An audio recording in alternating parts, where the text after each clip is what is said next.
lights and doors were barred, and all the windows fastened down. I spent the night in sleeplessness and rose at every sound, half in hopeless sorrow and half in fear of the day would find us soldiers breaking through to drag us all away.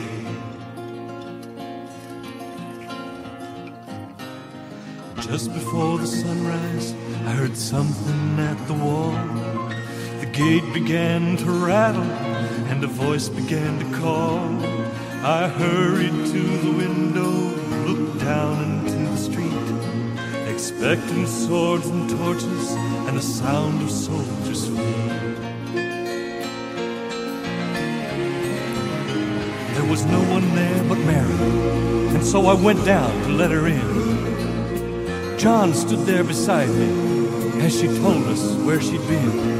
She said, they moved him in the night, and none of us knows where. The stones rolled away, and now his body isn't there. Both ran toward the garden, then John ran on ahead. We found the stone and the empty tomb just the way that Mary said. But the winding sheet they wrapped him in was just an empty sham. And how were they taken him was more than I could tell.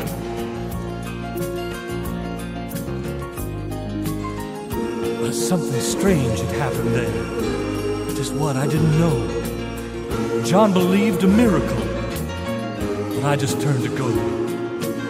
Circumstance and speculation couldn't lift me very high, 'cause I'd seen them crucify him, and then I saw him die.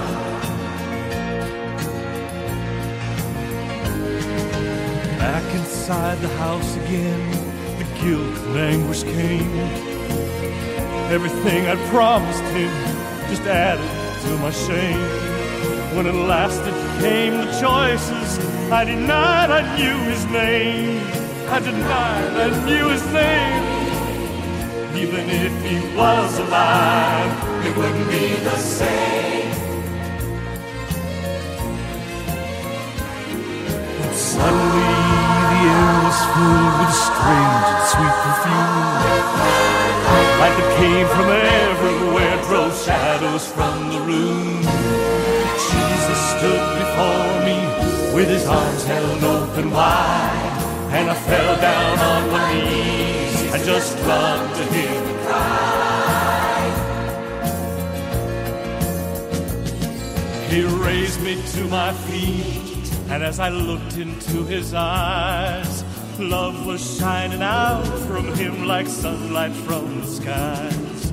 Guilt and my confusion disappeared in sweet release. Every fear I'd ever had just melted into peace.